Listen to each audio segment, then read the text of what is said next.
Everybody, welcome to session 2, all about audience and audience identification. So today we're going to talk about audience, obviously. A couple of things that I want to just do a light overview and we'll go into it a little bit deeper. Is like, when I think about audience for what we're positioning for this thing is two things. So one is going to the community where your main audience is, making sure you have the right people. And then secondly is building your own, right? So it's like finding the right people, and then this is the attraction part I was talking about. So we'll delve into both of those areas today. Copyright as usual, please don't steal my stuff. Just a reminder, next week we're doing Friday, not Thursday. So I'll do better. Today was, like I said, a mess. I meant to send a reminder email.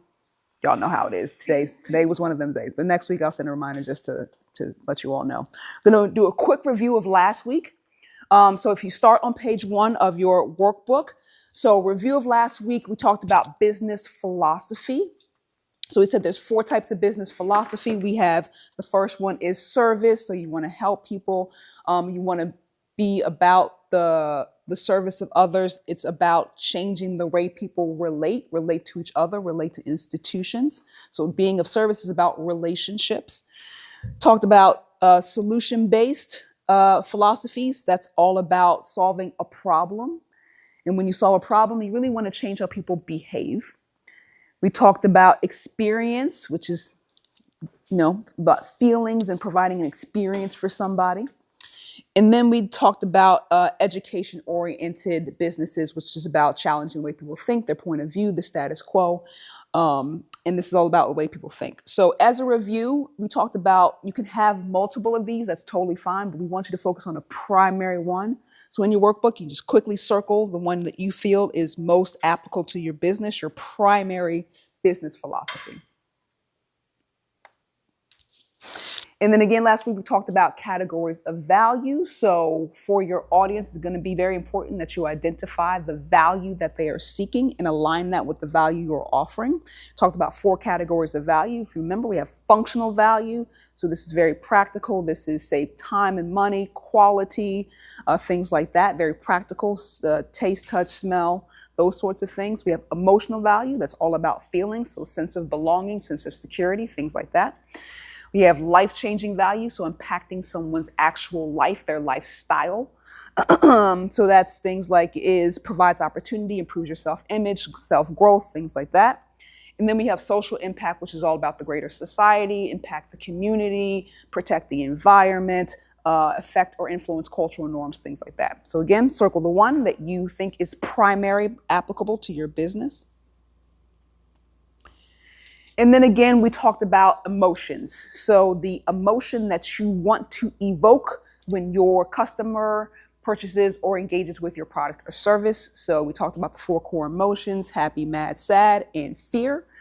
And then in the exercise, I want you to list your 3 top emotions and again, your 3 emotional journeys. So if your 3 emotions are, excited, confident, and relaxed, then your emotional journeys are taking people from the opposite emotion to that particular emotion. So if you're taking them from, insecure to confident, or from, angry to happy, so on and so forth.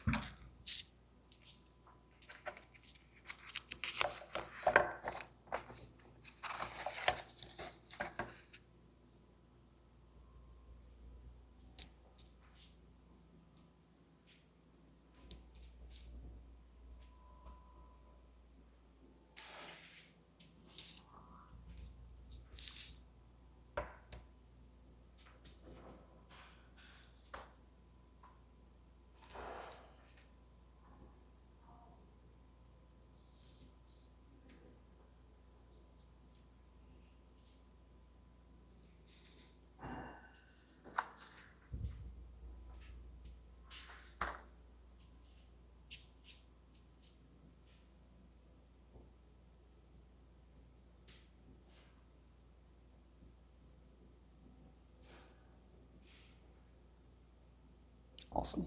Sweet deal. Okay. So as I stated, audience is really grounded in community. In order to become or attract the brand evangelists that we want to attract, it's really going to be about establishing yourself in the community in which they reside and becoming someone of note, right? This is really the essence of connection. So that's what we're going to focus on today. The objectives of today is first, we're going to talk about the problem, because again, that was your homework. So really going to dive into problem, and we're going to look at it from different areas. Hello. We're going to talk about buyer personas and a little different spin on buyer personas. So if you've done them before, it's going to be a little bit different than you've done in the past. Here you go, madam. You're very welcome. And then we're going to delve into building your community and what that actually looks like. There you go, if you need one.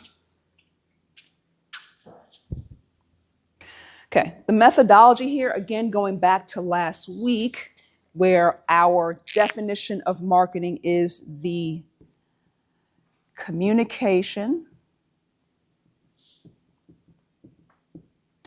of value to a desired audience. Again, the key words in this sentence are communication, value, and audience. Today, it's all about audience, and the idea is to attract them and not chase them. And again, in order to do that, we need to be able to be in the communities in which they reside. So the idea of attracting your audience is to then communicate value to them by identifying the problem that they have or the need that they have. So part of your homework was about the problem that you are solving. So in your communications or from your background, your known history, in the box below, please write down the problem or problems that your company business solution is solving.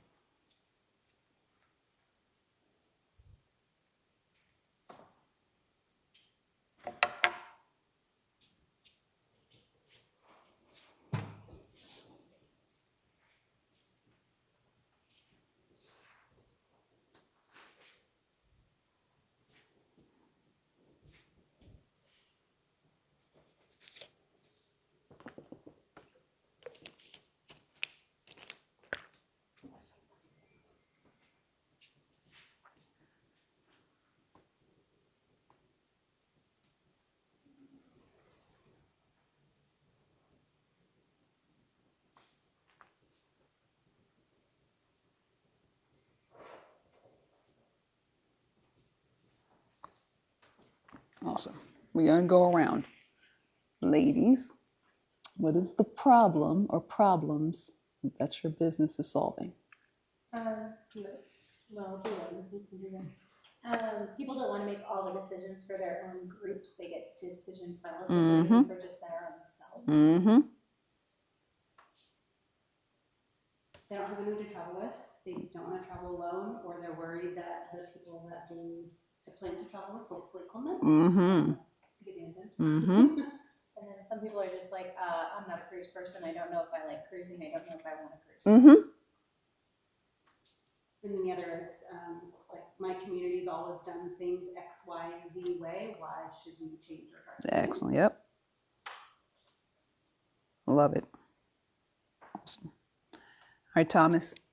Most of my clients have the issue of trying to craft a message to be amplified. So, like, hey, we need to talk about this promotion, talk about this. And no one knows that we're offering these services, we're offering these products. Yep. Please help us. Yep. Craft this message. Yep. We know what's going on. Mm-hmm. Awesome.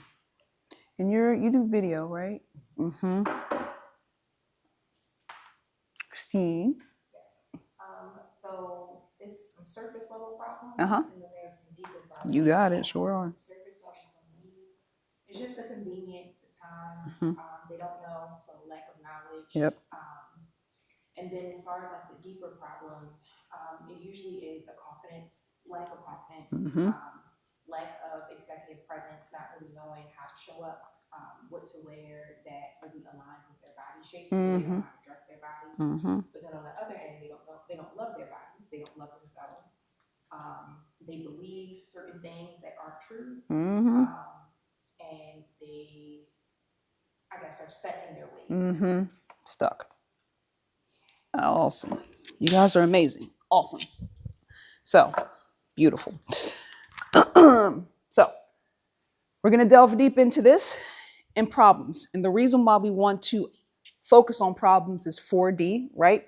So, defining the solution, solving the problem allows us to define the proper solution for our audience, right? Kind of to Christine's point, they think they want this, but it's really this, right? They think they want style, but they really have a self-esteem problem, right? And knowing that allows us to craft the right solution for them. Differentiation. So understanding the problem allows us to separate ourselves from our competitors. Second thing is understanding. This is going to be when we talk about next week. Able to craft messaging that resonates with them clearly, simply, and quickly, right? Very quick. We don't have time to explain. It's like, you really have a self-esteem problem. We don't got time for that. We need to quickly explain what it is that will get them in. And then development, which is we're going to talk about, is the fourth week, which is about crafting an offer that matches what they are actually looking for, right? Sometimes when we do our marketing and why it doesn't resonate also is because it's not the right offer given the thing that they're actually looking for, okay? So let's dive into problems. As per last week, we're going to go to the same thing. There are 4 types of problems. These titles look familiar, right? They look like kind of our categories of value, but I don't want you to get stuck on that. So don't do the linear thinking of it's one-to-one. I have a functional value category, so I have a functional problem type. That's not what we're doing here. Okay. So functional problems are kind of what you think they are. They're logistical, right? They're like, hey, I need a hole in the wall, so I need a hammer, right? Very practical. We have emotional problems, right? So this is self-esteem, right? Feeling lonely, isolated. These are all about emotions. We have cognitive problems, and this isn't like mental decline or something like that. This is more like acquiring knowledge or acquiring a new skill or the inability to do something that's related to education and understanding. This is about knowledge. And then we have social problems. And this is like more like fitting in or wanting to be a part of the crowd or having access to a group or something like that.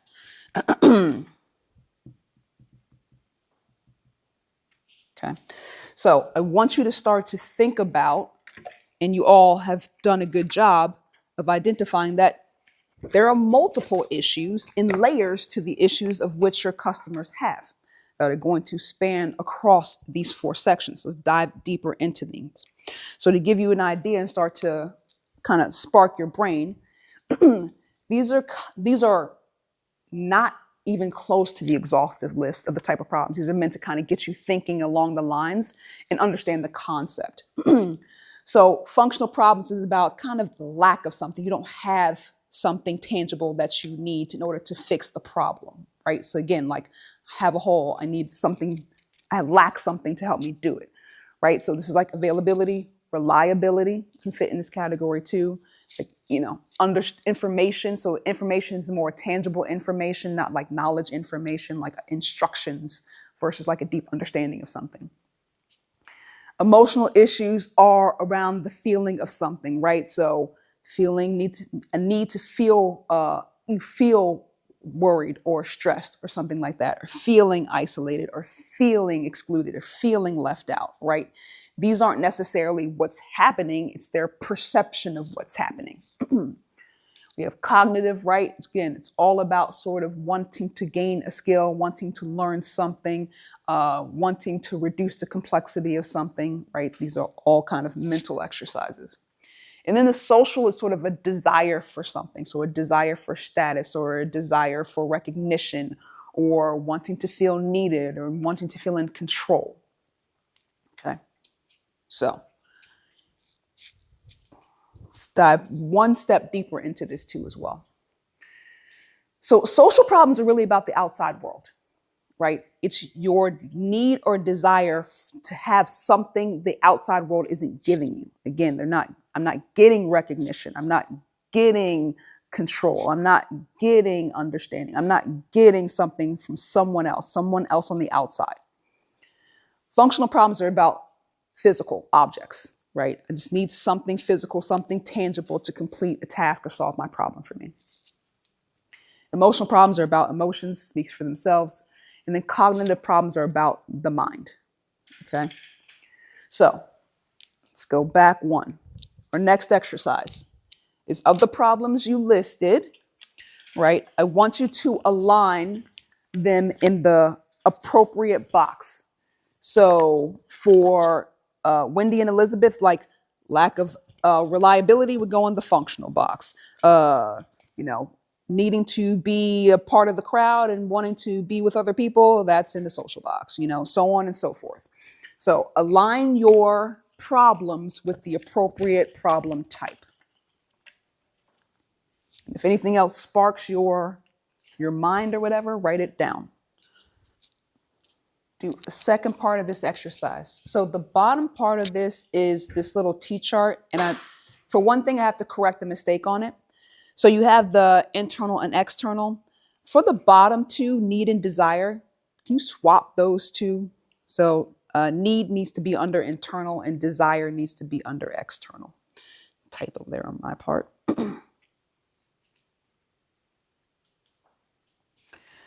So for this part of the exercise, probably better to write this down for you.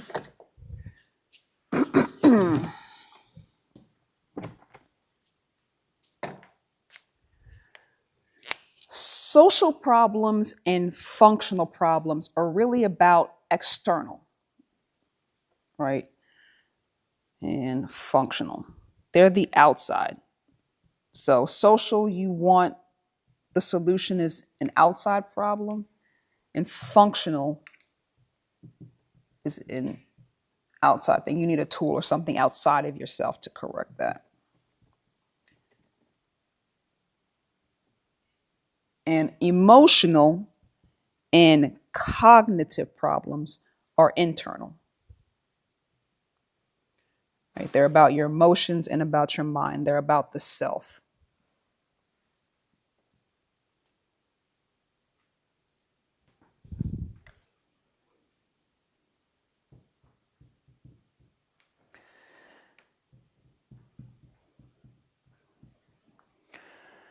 Also, functional problems and emotional problems are needs. If you think about, no, it's not. Let's use an actual. Functional problems is a need, and emotional problems. Functional problems and emotional problems are needs. If you think about the Maslow's hierarchy of needs, right? Functional problems would be at the very bottom, and emotional problems would be the next layer, okay? You have to have them. It's more like I can't drill a hole without a freaking hand. I need it, right? And for emotionally, like you cannot be well if emotionally you're not well. You need to be emotionally balanced, okay? Social problems and cognitive problems are desires.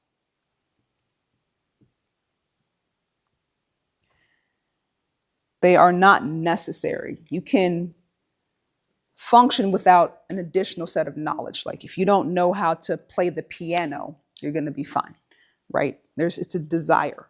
And the same thing with social, right? You don't need to have validation to keep going, right? It's a desire. So in the kind of T matrix, I want you to take the problems that you listed above and assign them to the corresponding correct box, okay? So if you have social problems, they go in the external and desire and so on and so forth, okay? Yes, ma'am, no problem. And if at any time you guys think of additional problem types, write them down.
Does anybody have heavy quadrants, like more problems in a particular section than others?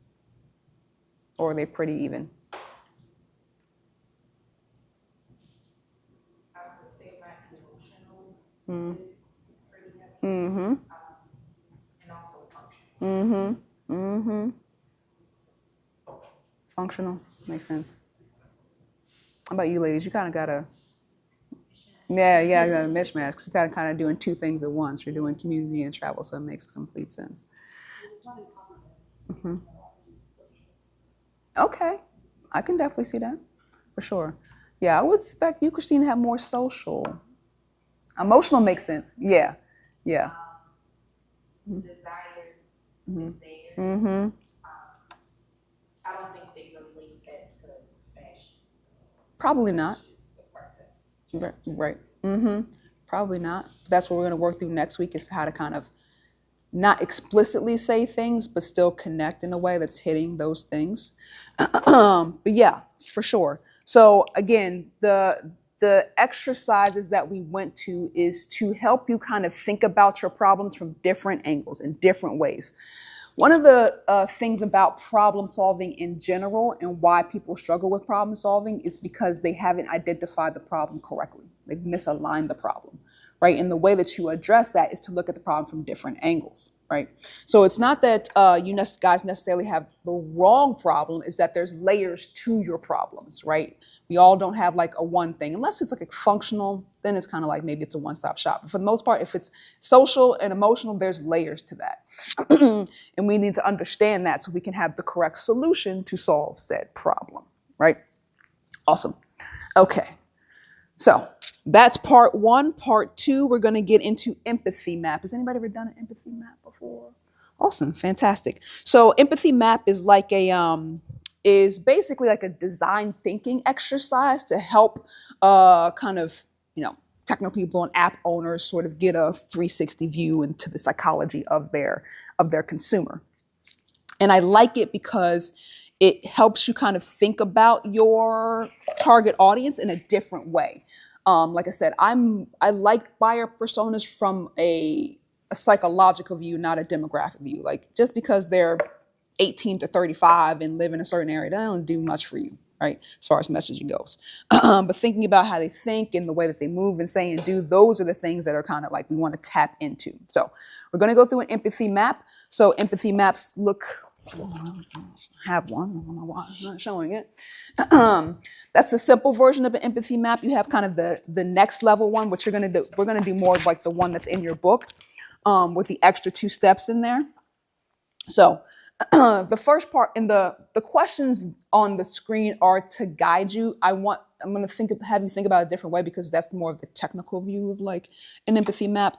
We're going to do more of like the social version of the empathy map. And we're going to start at the top. So we're going to start at the think and feel. So this is really about their belief system and their worries. Okay. What do they stress out about? So from the exercise is about problems, right? We can identify kind of what their main issues are, what their worries are, what their pains are. But the other part of this is kind of like how they think about the world, right? How do they view the world? What are some of the assumptions they make about the world around them, right? So sort of take that step, try to dig in a little deep, think about how they think, what their belief system is, but also their pain points and their worries.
All right, we're going to move to the bottom part, which is about say and do.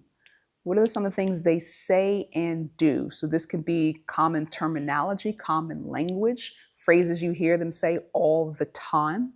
And do is about their routine, their daily life, some of the activities they participate in. What do they do? So what do they say and what do they do?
Okay, we're going to move to the left side and talk about what do they hear?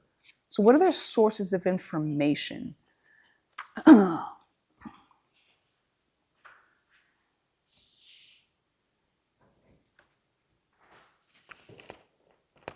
Just be things like people would follow travel socials. That's definitely part of it. Definitely part of it. Could also be their internal hearing. So what do they hear from friends and family, especially if you have an emotional or social dominant problem? Mm-hmm.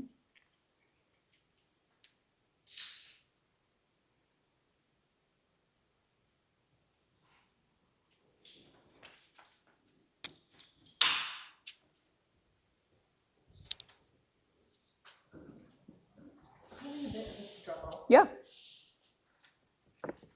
I'm not sure exactly who I'm focusing on. Is it the community leader themselves, or is it the members of the community? Because either way, they could potentially be the person that could. Who would you prioritize?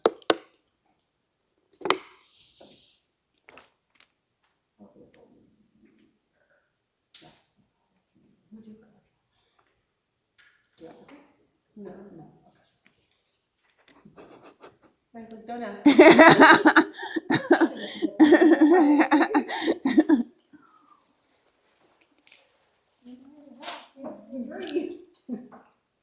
Yeah, I should have said that. That's my bad. We're prioritizing your what we term is your A customer, right? You definitely have different types of customers, but this empathy map is for your A customer, your primary customer, your number one. Because it's a little bit unique for us in that you could be a member of the community, but you could also be like the bride who's going to have her own bridal shower. That's also like a group cruise. So for sure, yeah. But I would still actually, who's coordinating it? That's still kind of, she would kind of be the leader, you know.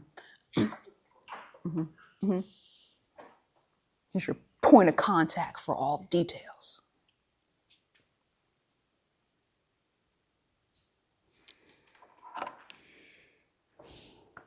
All right, we're going to move to C. And C is all about the environment around them. So what do they see on a daily basis? Are they, where do they work?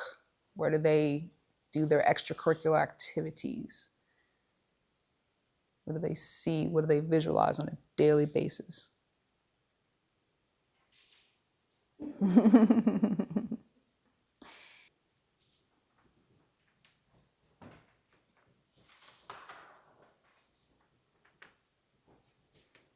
C can also be related to your product or service. What do they see in terms of that too as well?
And then the final part should be fairly straightforward. We dived into problems, so the pains part should be pretty straightforward and easy. And then gains. Gains is about what their expectations are. How do they want to benefit? What do they expect? What are their expectations?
I have a question. Yes, ma'am.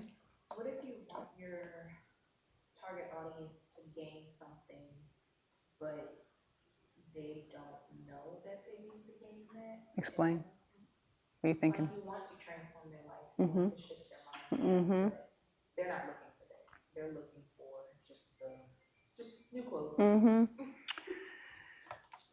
That's not what they're going to ask you to do, but in a sense, they are seeking that. Because when you go and shop for new clothes, ladies, I don't know about you gentlemen, but if there is a sense of new, like you want to feel good, you know what I'm saying? You don't go get new clothes and you want to like walk out there feeling dumpy. You know what I'm saying? There is some kind of psychological aspect attached to that.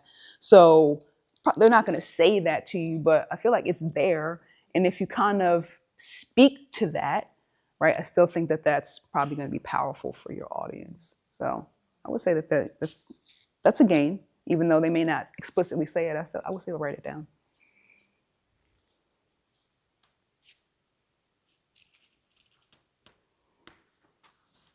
Okay.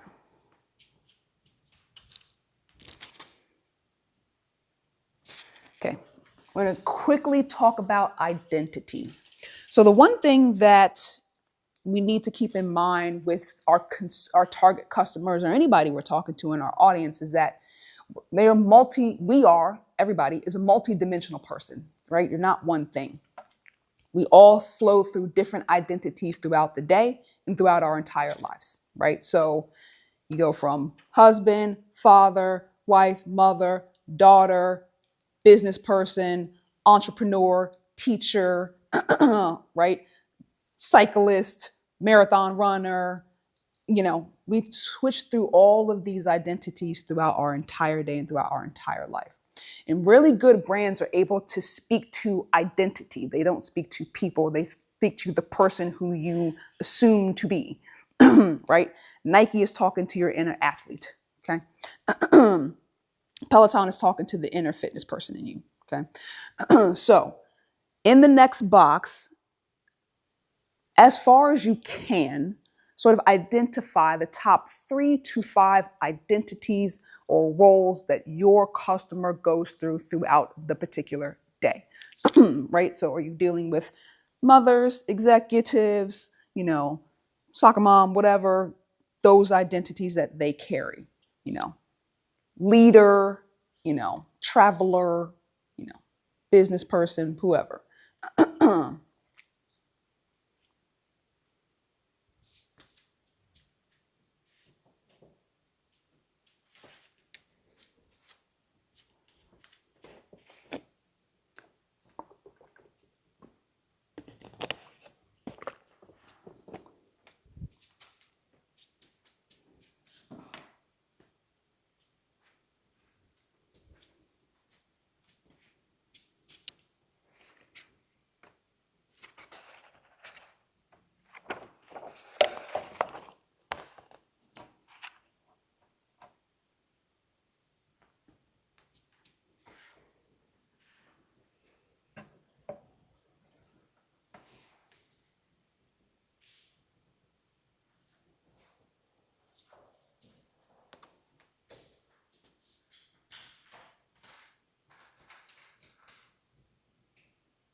And for you guys, if you can guys, Wendy and Elizabeth, you can get to like the type of traveler you think you identify. So is this the explorer? Is this the adventurer? Is this solo traveler? Like you can get down to which type of traveler you think you most identify with your audience with.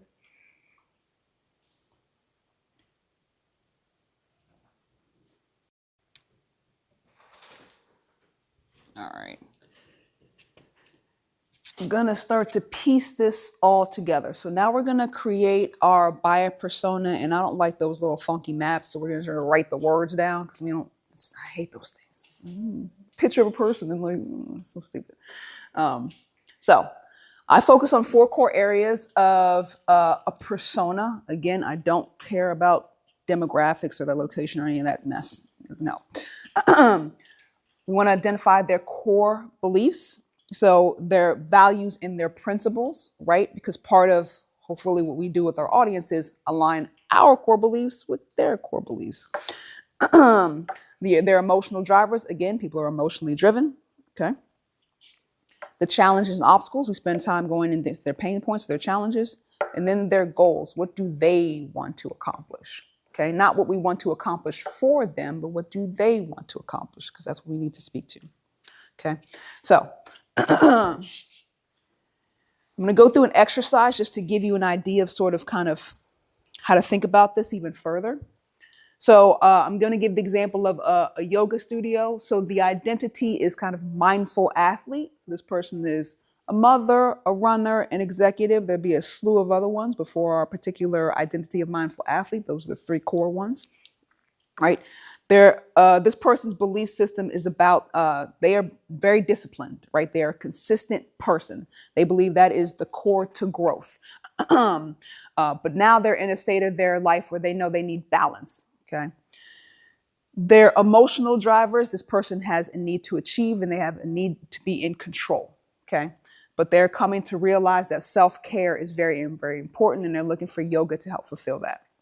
Okay, their challenges are around, they've been pushing their body to the limits. Their body is starting to break down. They have pains and issues and they want a way to exercise, but also that is healing and nurturing. Okay, and their goals are they're looking to like just improve their physical body. So it's more about like flexibility and reducing kind of injury and things like that. Okay, so yeah. So given that example, I'll keep that example up. I want you to kind of go through the bringing it all together steps. So that first step is kind of identifying your customer's main identity, right? Putting together their identities of, you know, adventure traveler and leader and, you know, community member. What's the identity of that person? How do you formulate that person?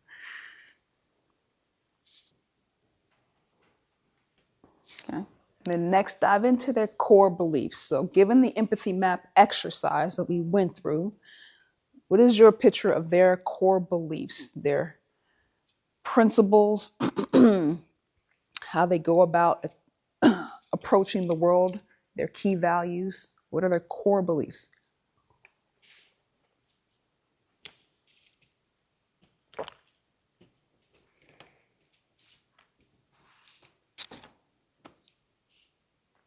You're dealing with a structured person, a person who likes to fly by the seat of their pants.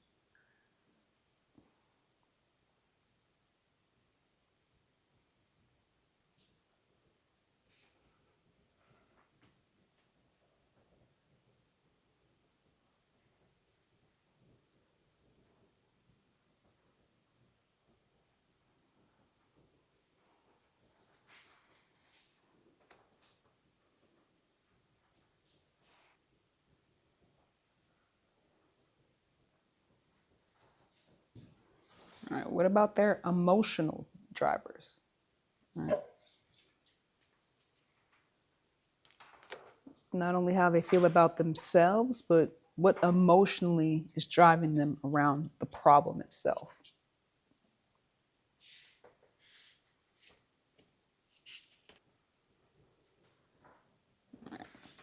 And what are their biggest pain points? So we listed a bunch of problems. What's the biggest one? And think about the exercise that we went through. So are their problems more internal or external? Are their problems more needs more desire-based? Right, what's their biggest problem?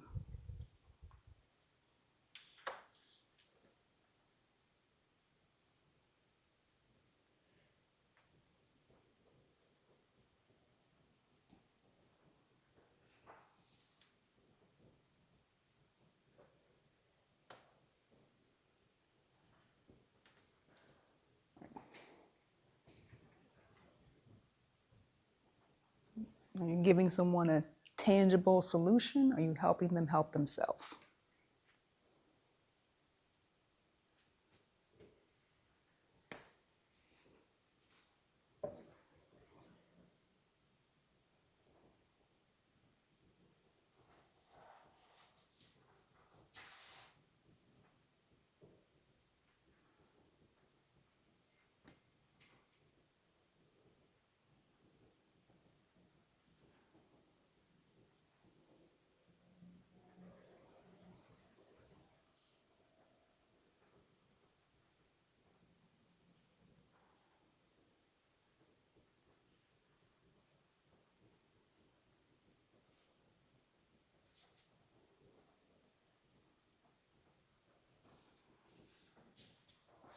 And then what are their goals, right?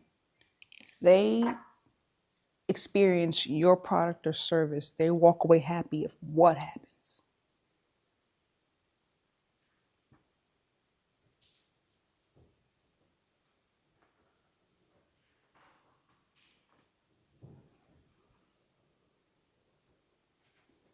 If they can achieve X, they would just be thrilled to talk about your product or service.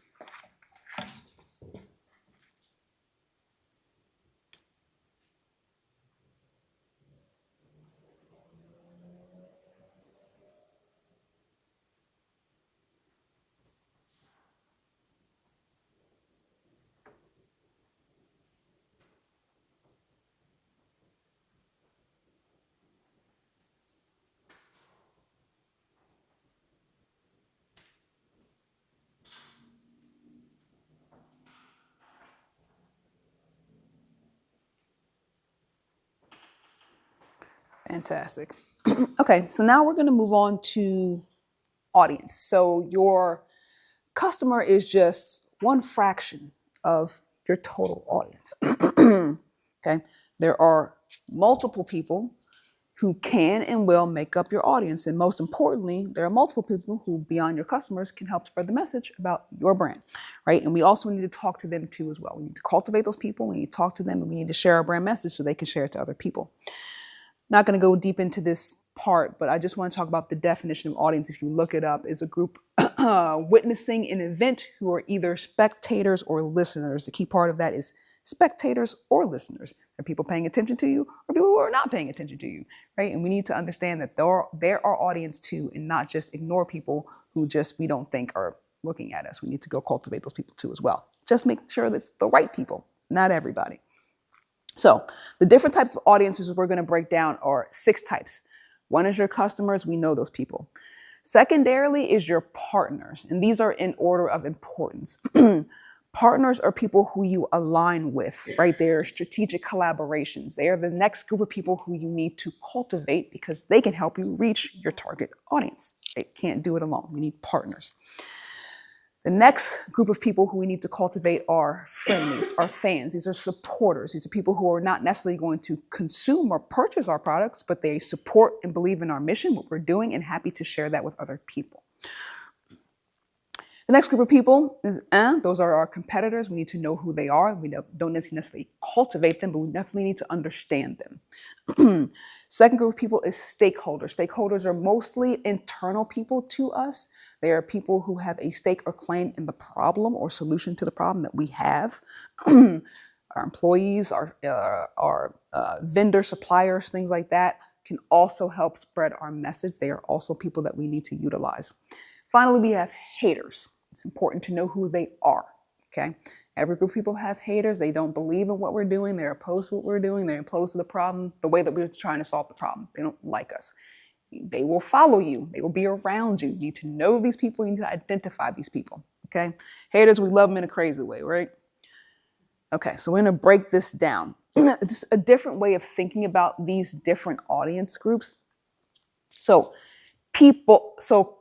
customers or our target customers are the people most affected by the problem. This is a design thinking kind of term for customers, okay? People most affected by the problem.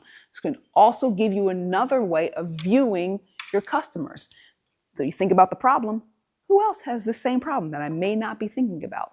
Those could also be our customers, just flipping it and reversing it. Okay, we have partners. So these are people indirectly solving the problem. They're not solving it exactly the same way we are, but they are attempting to solve the problem. So for you, Christine, this can also be people who are dealing with not just style, but also sort of emotional problems and self-esteem. One way that you can solve that problem is through style, right? Somebody else may be doing it a different way, but that can be a potential partner for you. Fans. Fans are people who are not necessarily affected by the problem directly, but they support our efforts in solving the problem, right? So these are probably people in your same field or line of vision, or like who do sort of something similar to what you do, but not exactly.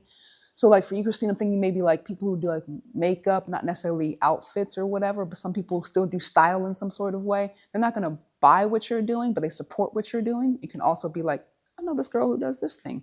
You'll talk to her. So they're fans. Fans are the most like literal kind of way that they show up is like supporting us on social media, like our followers and stuff like that. They're not going to buy our products, but they're going to follow us and support us, stuff like that. Competitors are who you think they are. They're people doing the exact same thing that we are doing.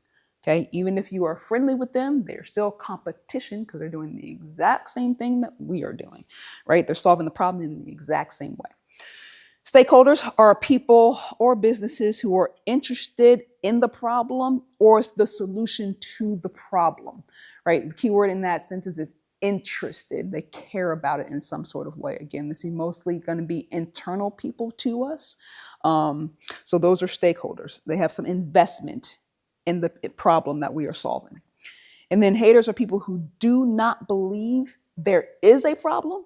They're opposed to our methods of solving the problem. Okay, those are haters. I give the example of like, if I'm a vegan food company or whatever, a hater would be maybe somebody who's into keto or carnivore, right? They are diametrically opposed to the way that I solve the problem, right? The thing about haters is you want to understand them because you don't want them to poison your potential customers, right? If I'm trying to be a vegan company and sell like some kind of soy product, I don't need somebody carnivore me. It's like, that's a bunch of chemicals in there and that's unhealthy. Like, no, right? And I need to have a counter for that. And I need to understand the way that they're coming at the problem. So again, using our yoga studio as an example, what does this actually look like? So, and then this is a loose example. So, and this could, again, there could be way more people in this, but just to give you an idea. So consumers are people who are like yoga enthusiasts. I have a yoga studio. I want people who are like into yoga, right? Those are my people. Partners could be kind of like mental health people. So like mental or physical therapists or like holistic wellness people, right? They're not solving the issue with yoga, but they care about like health and well-being and body and things like that. They can be partners for me. Fans are people who are interested in holistic wellness or something like meditation. They have their own way of solving the problem, but they are fans of what we're doing and how we're attempting to solve the problem. Competitors are other local yoga studios. Stakeholders could be like yoga instructors or health practitioners. Again, other yoga instructors aren't going to take our class, right? But they're invested in the way that we're solving the problem. And then haters are like, could be in this particular scenario, churches or religious institutions. I don't know anything about religion, but like they're not supporting of yoga. They think it's evil, right? So those would be haters in this particular sense. So for our next exercise, in the boxes above, I would like for you to put at least one type of audience type in the particular box. So one type of consumer, one type of partner, so on and so forth. If you have multiple of them, awesome, write them all down. But at least one per box for your particular business.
I'm thinking of like a cruise line, would they be a partner or a stakeholder?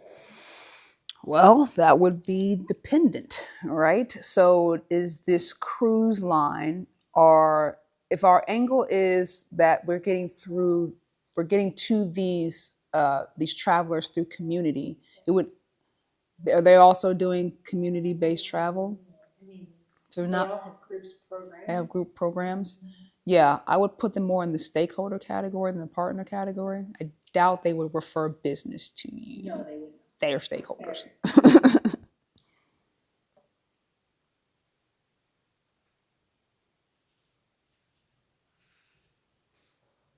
That's a good point, though. I would definitely think partner categories are people who would potentially refer business to you. So, and you to them.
Okay. So, we went through that exercise. So, I'm going to talk about audience types. So, audience segments. So, you may Google audience segments and see a slightly different variation of this, but this is how I think of audience segments. And really, it's just kind of grouping your audience types together. It's really all we're doing. So the first part is affinity, right? These are people who are going to be your actual brand evangelists. They're going to share the word about your business, right? They have a passion about either solving the problem or our product or service, our solution to the problem. Have the hostile group, just like the sounds, right? These are individuals who hold negative opinions of our brand, us, or the problem itself, or the solution to the problem. The indifferent group, so I talked about spectators, right? These are people kind of on the peripheral, right? They're not really supporting us, but they're not really hating us either. They're just kind of on the sidelines, right? They may be aware of us. They're probably unaware of us, but they're people who really aren't actively interested in what we're doing. They're kind of on the sidelines. They're indifferent. And then we have customers. Customers are people who've actually purchased our product, right, and have some semblance of who we are. So based on the exercise above, you can kind of see the boxes, the color-coded boxes matching. Put the people who are in your affinity group, so more likely to be kind of partners and fans in the affinity box. The indifferent group is kind of like competitors and stakeholders. Hostile group is haters, and customers are customers. So put the people above in the appropriate boxes below.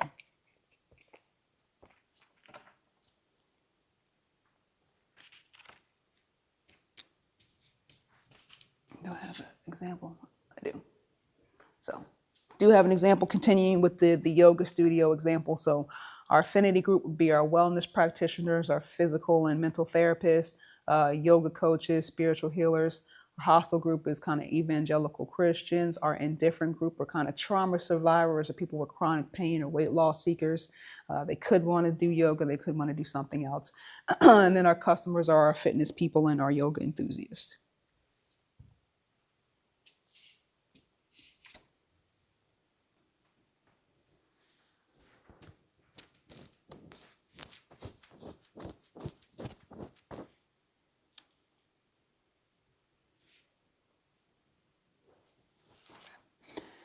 Okay, so the next part of this, and hopefully, what I want you guys to think about is the customers you guys do pretty good at. Most businesses do pretty good at kind of going to where their customers are and kind of seeking them out. There's an opportunity to do the same thing with the affinity group. Identify where those people are and build the relationship with them. If we can combine the affinity group with the customers and turn them into brand evangelists, we are on to something, right? So for your affinity group, on the next page, I want you to think about, where are those people? What are the communities in which they reside? These can be physical communities or online communities. Where are these people? Where would you find these people? Okay, so we're going to put this all together, put the pieces together. So this is a twofold thing that I want you guys to do next. Sorry, out of frame. So part of this is, step one is to going to where these people are at and establishing yourself in their communities, right? The thing we want to do is build connection. People don't mind helping people and elevating people who they have a connection with. But to do that, the quickest way to do that is to be in the communities of which they reside and establishing yourself as somebody in those communities, right? You always show up to the AMA events, right? Know Thomases, right? That makes me want, I know Thomas. I want to help Thomas. I want to do for Thomas, right? Somebody needs video services, I'll talk Thomas, that kind of stuff, right? People can't help you if they don't know who you are, what you offer, what you're about, have any connection to you whatsoever, right? So the quickest thing we want to do is establish ourselves in the community of which our affinity groups reside, so they know us, right? We want to be authentic in those communities too, right? They share our values, hopefully. They believe in the same things we believe. They believe in solving the same problem we're trying to solve, right? So they have no problem kind of helping us out and supporting us, right?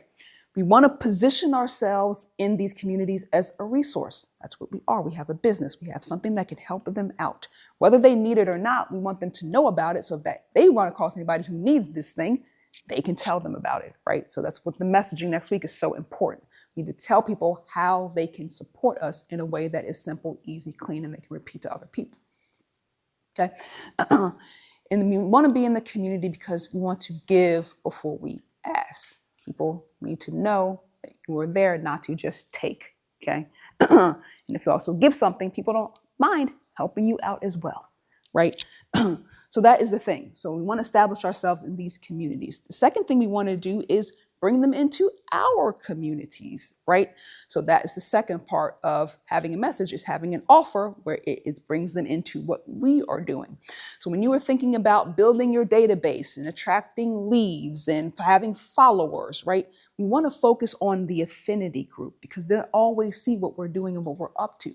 People on social, they pay attention to you whether they like your stuff or not. They always see your stuff, right? It's about whether they actually have a use for or know someone has a use for what you're doing. I come across it all the time, right? I don't get a ton of engagement on social media, but people tell me all the time, oh, I saw your thing. Oh yeah, now I need this or whatever, right? It's about establishing ourselves in these places and having a storefront of which people know to come to us in this way, right? Whether it be a newsletter or a blog or a social channel or whatever. We need to be driving our affinity group to these locations, these storefronts, of which they can always see and consume what we're doing, okay? Whether they engage or not, it's okay.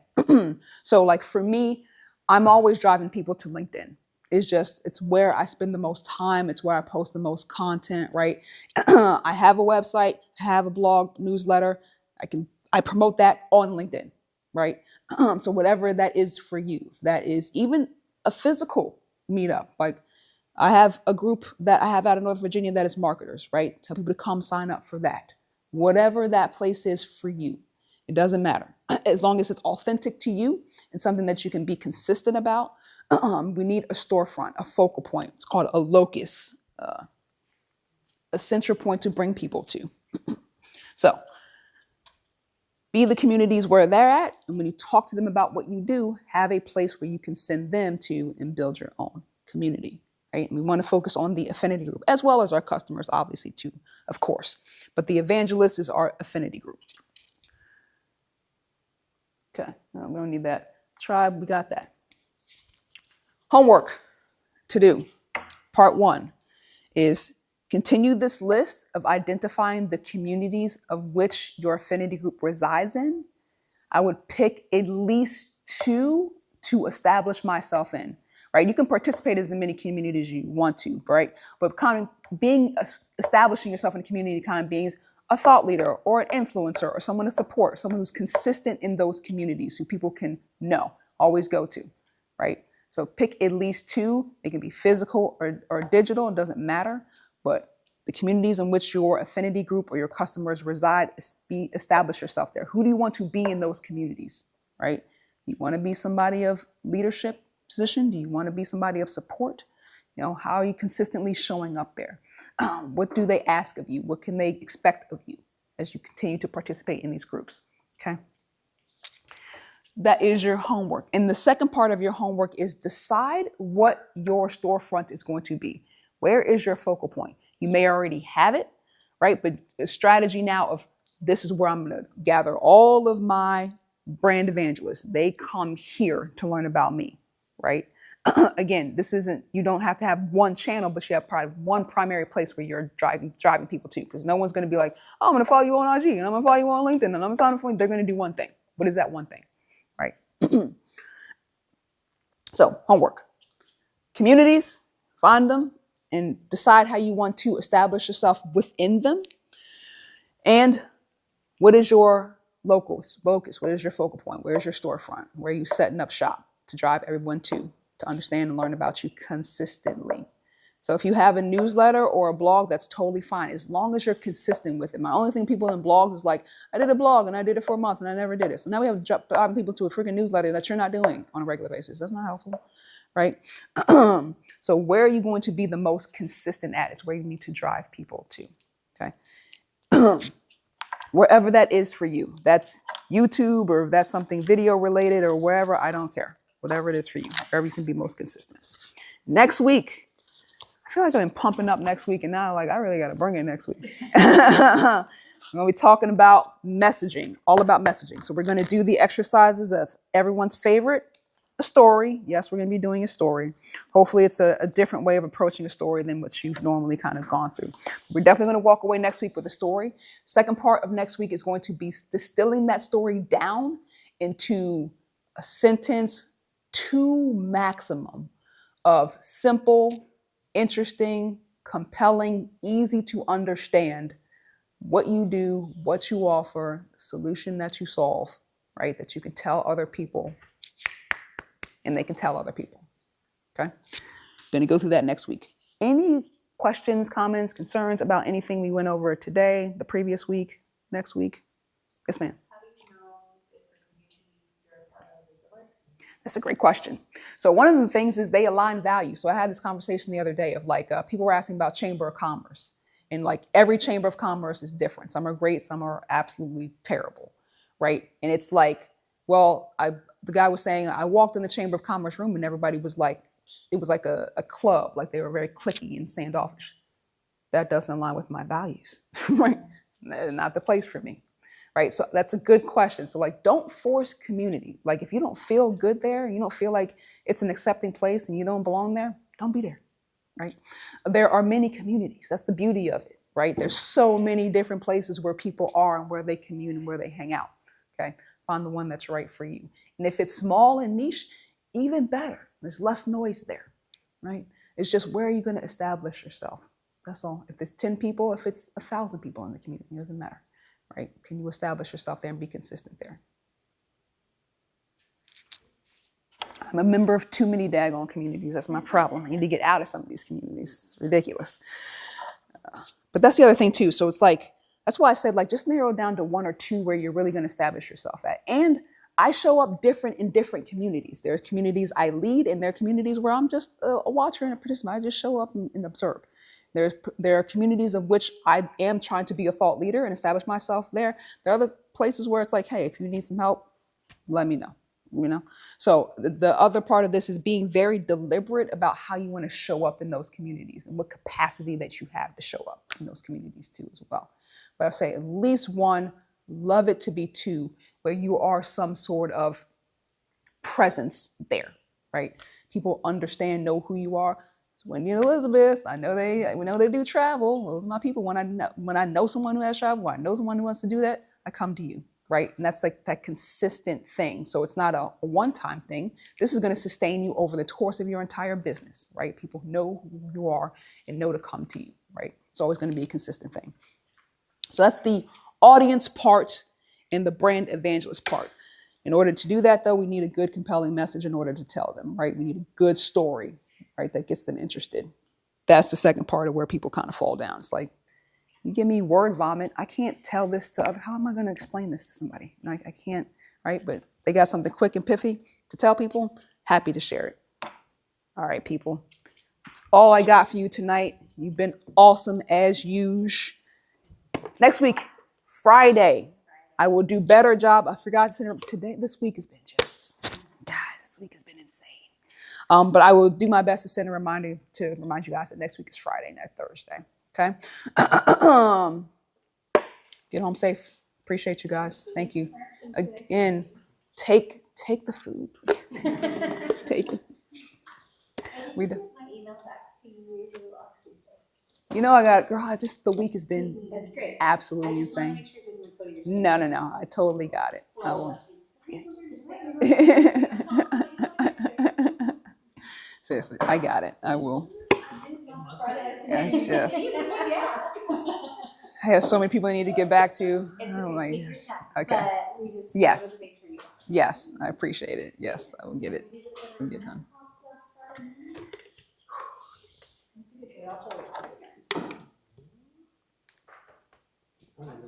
Yes, ma'am.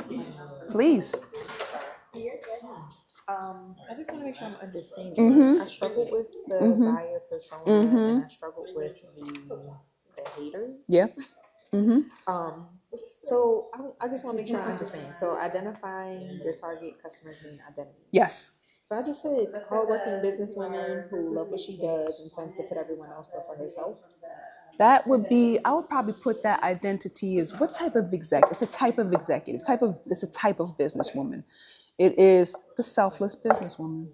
Selfless businesswoman is the identity. Or even I have, Yeah. sorry. Yeah. I have the answers to all Getting of right these in your way. questions. Yeah. You're fine. Yeah. I already have the answers to all these questions, but then once I get in here. So I think, well, I always say that I'm speaking to the woman who's in the transition phase. Okay. So would that be like their main identity? They're transitioning from, I guess, either one level in their life to the next. Like something has changed. Yeah. And it's Something making them want to move in a different direction.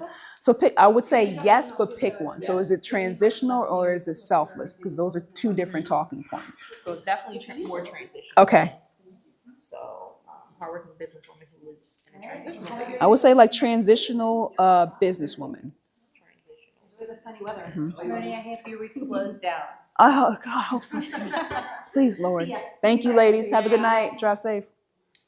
Okay, and then what's your target customer's core belief? So Mhm. she believes that faith without works is dead. Mm. And understands that success doesn't come overnight. Mm-hmm. She believes in serving her audience and providing a quality experience. I love that.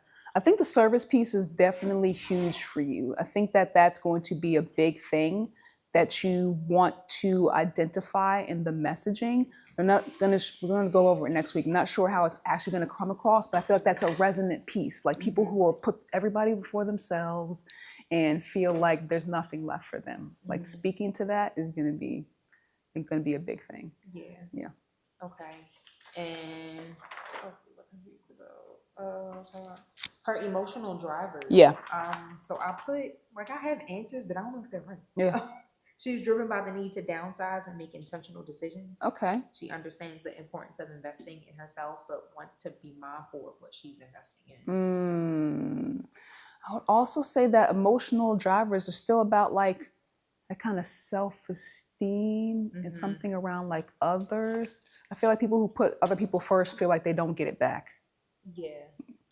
So I guess, lack of self-esteem. Lack of self-esteem. Or love for oneself. Mm-hmm. Yeah. Her pain points, I feel like that's kind of easy. Mm-hmm. She hates shopping. Mm-hmm. She doesn't know how to dress herself. Mm-hmm.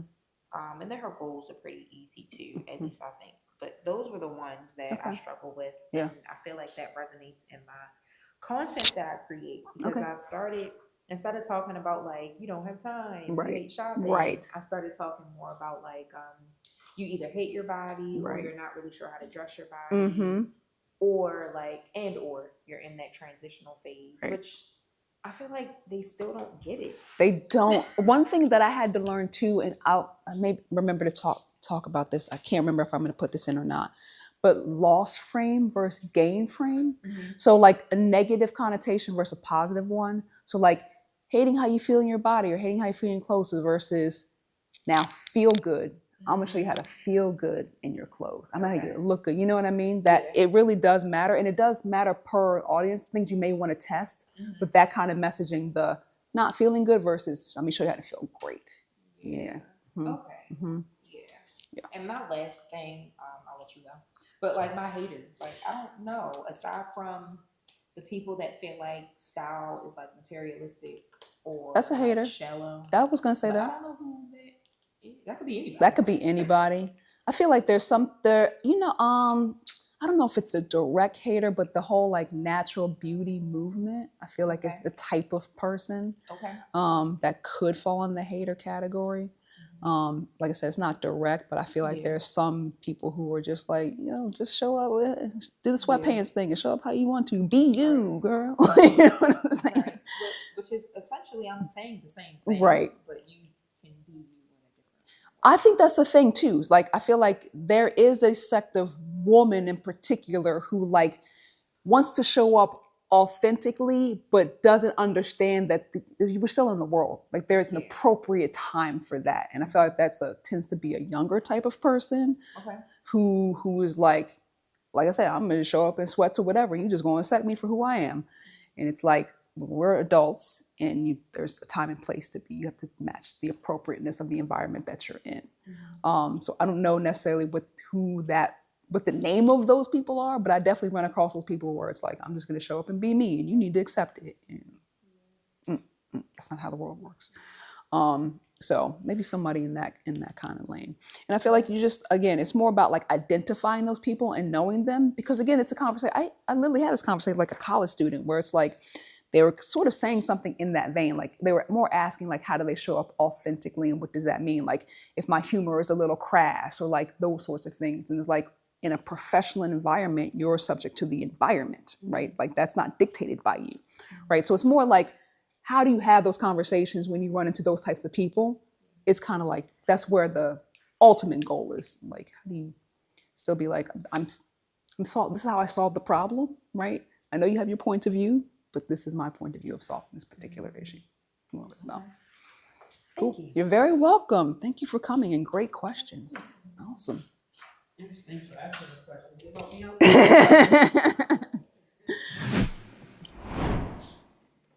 This is helping me out, This is the first iteration of this. So it's like next time I know to kind of build those things in. It's like, it's all the hardest thing for me is like the time piece. Like, I don't know how long I don't know how long it's gonna take y'all to do the exercises and then, complete them and then making sure I have enough material to cover what I need to cover, but like not too much that it goes on and on and on. So I'm trying to work all those things out. So you guys y'all are helping me tremendously. So thank you so much. I want to share, but I know that sometimes takes a long time. You're good. Appreciate you guys. See y'all next Friday? Yes. Yes, sir. Awesome. Thank you guys. Thanks, Thomas. Appreciate it.